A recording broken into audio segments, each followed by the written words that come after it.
Hello friends, welcome back to my channel GSSC वाला।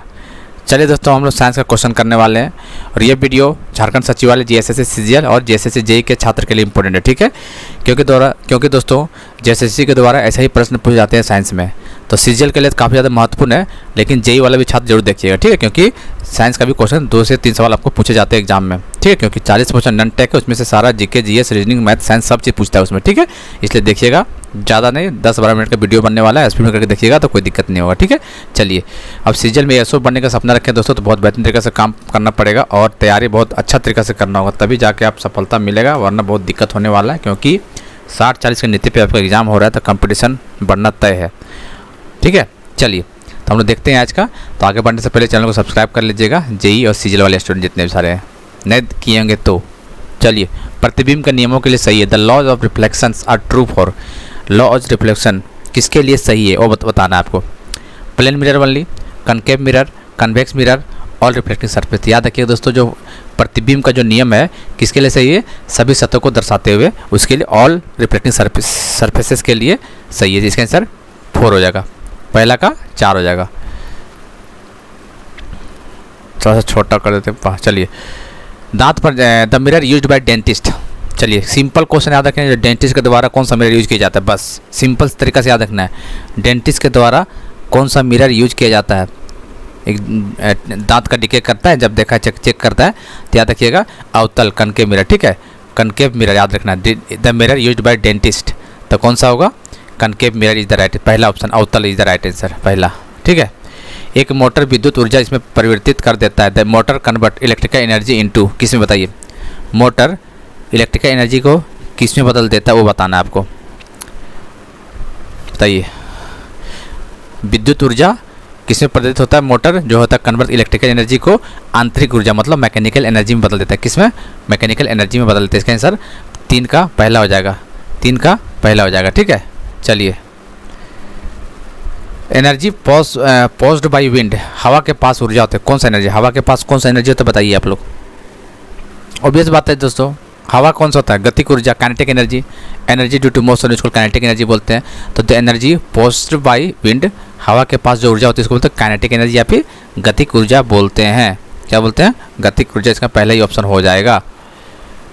चलिए, ये बताइए, hydro electric power generates, hydro विद्युत शक्ति उत्पन्न करती है। हाइड्रो इलेक्ट्रिक पावर क्या करती है बताइए।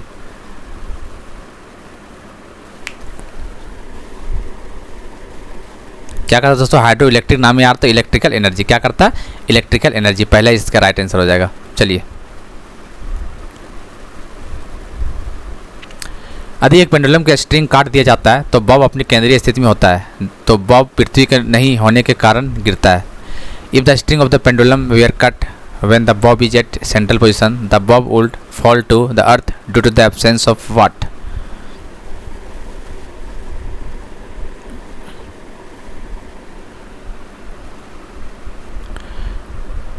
किसकी एब्सेंट होता है, नीचे के दिशा में स्ट्रिंग के द्वारा लगाए गए बल की शक्ति एब्सेंट होता है। Force exerted by the string in the downward direction. इसका आंसर 3 हो जाएगा। क्या होगा इसका आंसर, इसका आंसर 3 हो जाएगा। ठीक है, चलिए बताइए, द डैश इंसिडेंट रे और रिफ्लेक्टेड रे के बीच कोण को 2 समान कोणों में विभाजित करता है। The dash divides angle between the incident ray and the reflected ray into the 2 equal angle. सबको पता है इस बात को।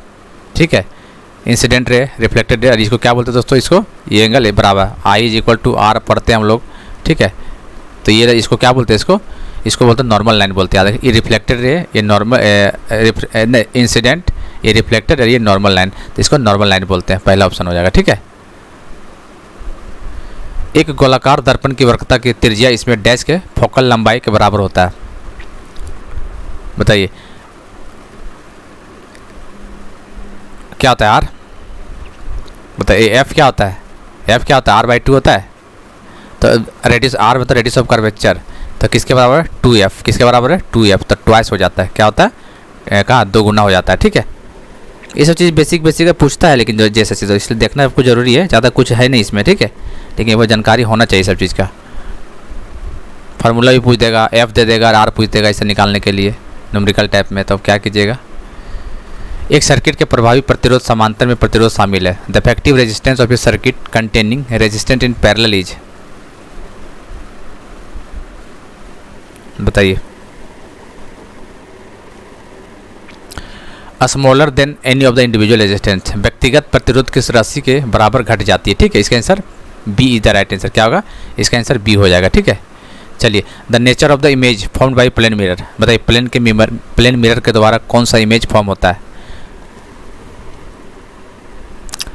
आभासी और सही मतलब वर्चुअल इरेक्ट, वस्तु के रूप एक ही आकार के, या फिर laterally inverted, all of the above. तो इसका आंसर डी हो जाएगा 4, ऑल ऑफ द अबव हो जाएगा 10 का डी। जिस घटना में एक पेंडुलम के दोलन के आयाम धीरे धीरे कम हो जाते हैं उसे बुलाया जाता है the phenomenon in which the amplitude of oscillations of A pendulum decreases gradually is called. उसको क्या बोलते हैं, उसको क्या बोलते हैं बताइए। डैम्पिंग बोलते हैं ना, डैम्पिंग। यस दोस्तों, इसको क्या बोलते हैं, इसको बोलते हैं डैम्पिंग बोला जाता है, विगोना बोलते हैं इसको। ठीक है, इसका आंसर सेकेंड हो जाएगा। एरिया वेलोसिटी, देखिए एरिया जो एरिया होता है वेलोसिटी टाइम ग्राफ का, उसको क्या बोलते हैं। वेलोसिटी टाइम ग्राफ के एरिया को क्या बोलते हैं बताइए।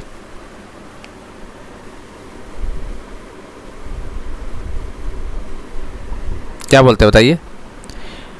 वेलोसिटी टाइम ग्राफ के एरिया को क्या बोलते हैं, the distance travel by moving object. यही तो बोलते हैं, नहीं यही बोलते हैं ना। जी हाँ दोस्तों, इसका आंसर क्या हो जाएगा, the distance travel by moving object, एक चलती वस्तु द्वारा की गई दूरी। इसका आंसर सेकेंड हो जाएगा 12 का second. Velocity time graph for a body with non uniform motion is, बताइए। गैर यूनिफॉर्म गति वाले शरीर के लिए वेग समय का आलेख एक है। आप लोग ऑप्शन देखिए बताइए। तो भाई नॉन यूनिफॉर्म बोल रहा, देख सकते हैं आप लोग को लाइन में पूछा। नॉन यूनिफॉर्म मतलब होता है, मतलब कोई यूनिफॉर्मिटी नहीं होता। ठीक है, मतलब जैसे तैसे, मतलब कर्व लाइन के रूप में।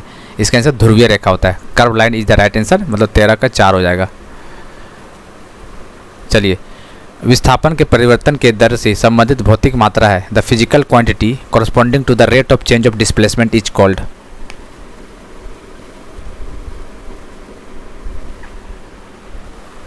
Rate of change of displacement क्या बोलते हैं बताइए। तो इसको बोलते हैं वेलोसिटी बोलते हैं। क्या बोलते हैं, velocity is the right answer. Velocity मतलब वेग, इसका आंसर सेकेंड हो जाएगा। जब दूरी एक वस्तु का दौरा सीधे समय की लंबाई के लिए आनुपातिक होती है तो इसे मात्रा के साथ कहा जाता है। When the distance an object is travelled is directly proportional to the length of time it is said to travel with constant speed बोल देंगे। ठीक है, क्या बोलेंगे उसको, कांस्टेंट लगातार गति के साथ ट्रैवल करना है, मतलब कि इसका आंसर सेकंड हो जाएगा। इसका आंसर 15 का बी हो जाएगा। 16 ऐसा unit of angular velocity. Angular velocity का तो मीटर पर सेकेंड होता है ना, वेलोसिटी का तो यही होता है वेग का। तो एंगुलर का क्या हो जाएगा बताइए, रेडियंस पर सेकेंड। वेलोसिटी पर सेकेंड, एंगुलर का रेडियन पर सेकेंड हो जाएगा। तो इसका आंसर 3 हो जाएगा।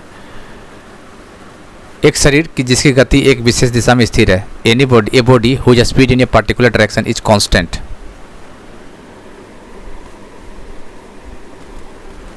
ए body whose speed in a particular direction is constant. एक शरीर जिसकी गति एक विशेष दिशा में स्थिर है, must have a constant velocity, लगातार वेग होना चाहिए। इसका आंसर सी हो जाएगा 3। Coefficient of linear expansion always dash with increasing temperature. बताइए, तापमान के बढ़ने के साथ साथ लीनियर कोफिशिएंट विस्तार हमेशा डैश होता है।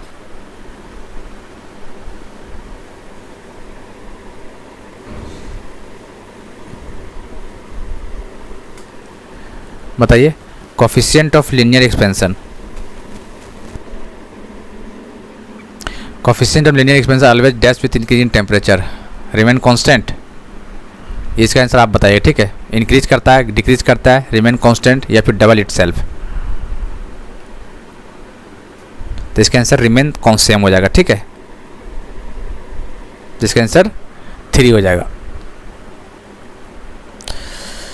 रोशनी किसी वस्तु के पीछे नहीं जा सकती क्योंकि वो यह नहीं कर सकती। Light can not reach behind an object because it can not bend, rotate, flexible, all of them. क्यों नहीं जा सकता वो पता चल ही गया होगा, सिंपल क्वेश्चन है। ठीक है, इसका आंसर ऑल ऑफ देम, ना तो झुक सकती है, ना तो घूम सकती है, ना ही लचीलापन हो सकता है। इसका आंसर सही हो जाएगा डी। चलिए लास्ट क्वेश्चन बताइए। A rainbow coloured disc was given by, simple question आ जाएगा तो आप नहीं बना पाइएगा।